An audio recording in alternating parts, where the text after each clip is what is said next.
मेरठ के सौरभ के हत्याकांड के कई खुलासे। मुस्कान ने सारी हदें पार कर दी हैं। देखकर आपके रोंगटे खड़े हो जाएंगे। देखिए इस वीडियो में, और चैनल में नए हो तो सब्सक्राइब जरूर कर लेना। प्यार और धोखा कत्ल के पीछे जाने तस्वीर। प्यार, धोखा और कत्ल के पीछे मुस्कान की खौफनाक और फुल प्रूफ प्लानिंग। मुस्कान को मिला साहिल का साथ, कत्ल किया, फिर सौरभ के सिर और हाथ के साथ गुजारी रात। 3 मार्च की रात क्या क्या हुआ, सौरभ के साथ दरिंदगी की पूरी कहानी। अपनी नापाक मोहब्बत की राह में रोड़े बने सौरभ को हटाने के लिए मुस्कान ने पिछले साल नवंबर में ही फुल प्रूफ प्लान बना लिया था।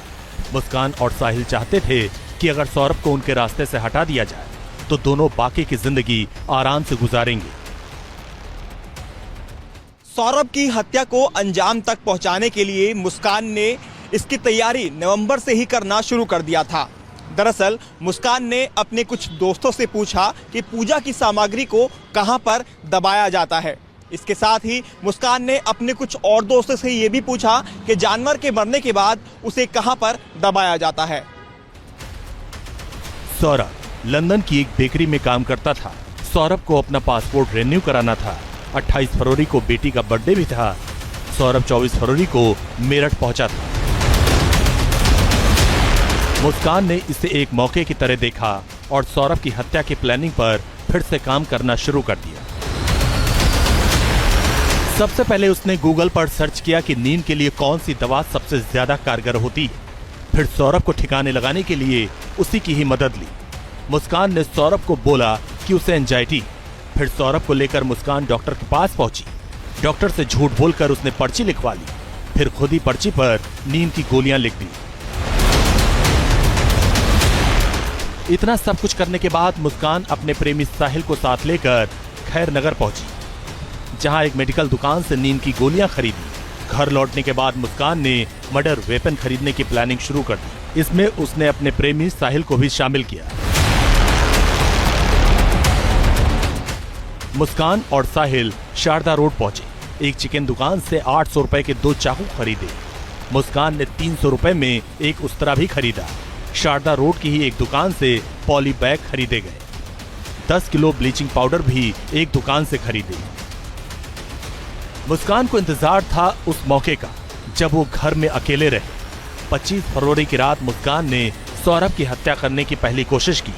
उसने शराब में नींद की गोलियां मिला दी, लेकिन सौरभ ने तबीयत खराब होने की बात कहकर शराब नहीं पी और वो बच गया।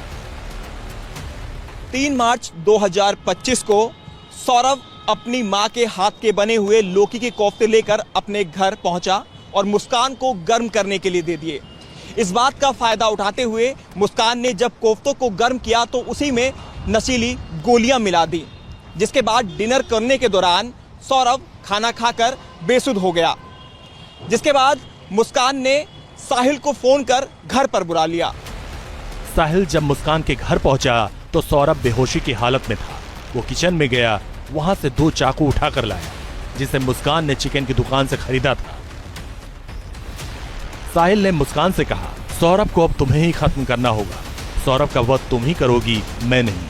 ये एक अच्छा काम है और एक नई जिंदगी की शुरुआत है। ये काम तुम्हारे ही हाथों से होना चाहिए। साहिल का इतना कहना था और मुस्कान तैयार हो गई। इसके बाद साहिल ने मुस्कान को बताया कि चाकू कैसे पकड़ना है, उससे कैसे सौरभ के शरीर पर वार करना है। करीब 20 मिनट तक पूरी तैयारी के बाद दोनों बेडरूम में पहुंचे, जहां सौरभ बेहोशी की हालत में सोया हुआ था। बेड के पास ही बैठकर साहिल और मुस्कान नशे की हालत में आते ही मुस्कान ने चाकू से वार करना शुरू कर दिया। मुस्कान ने पहला वार सौरभ के दिल के पास किया। मुस्कान के चाकू वाले हाथ पर साहिल ने अपना हाथ रखा। फिर दोनों ने मिलकर ताबड़तोड़ वार करने शुरू कर दिए। बेहोश होने की वजह से सौरभ चीख भी नहीं पाया। जब दोनों को लगा कि सौरभ की मौत हो चुकी है, तब मुस्कान ने सौरभ के पैर और साहिल ने सौरभ के हाथ पकड़े और उसे उठाकर बाथरूम में लेकर गए। साहिल ने सौरभ के शव को 4 टुकड़ों में काट दिया। फिर उन टुकड़ों को पॉली बैग में पैक कर दिया। उन्होंने मिलकर बेडरूम और बाथरूम की सफाई की। रात 3 बजे के आसपास साहिल ने धड़ और पैर वाला बैग बेड के बॉक्स के अंदर छिपा दिया। फिर सिर और हाथ के टुकड़ों वाला बैग लेकर मुस्कान के साथ अपने घर चला गया, जो कि सौरभ के घर से महज 800 मीटर की दूरी पर था।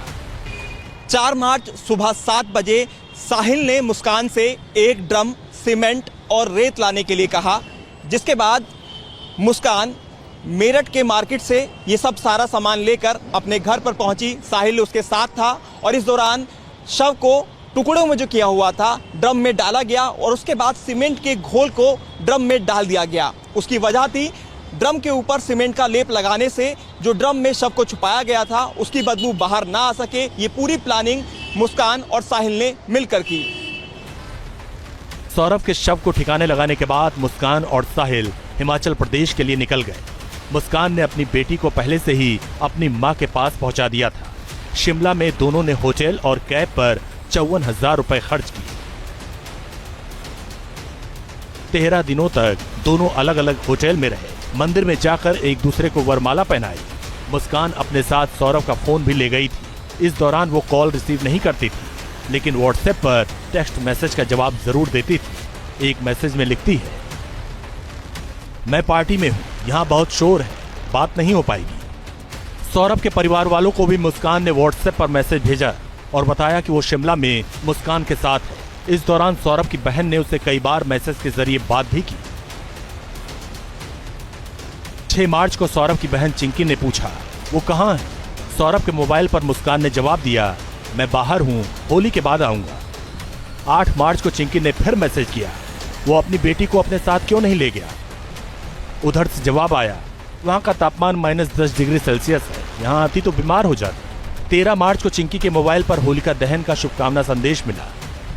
15 मार्च को चिंकी ने पूछा कि सौरभ तुम कब लौटोगे? जवाब मिला कि उसने एक पार्टी की योजना बनाई है, पता नहीं वो कब तक लौट पाएगा। 16 मार्च को चिंकी ने सौरभ से बात करने के लिए व्हाट्सएप कॉल किया, कॉल का कोई जवाब नहीं मिला।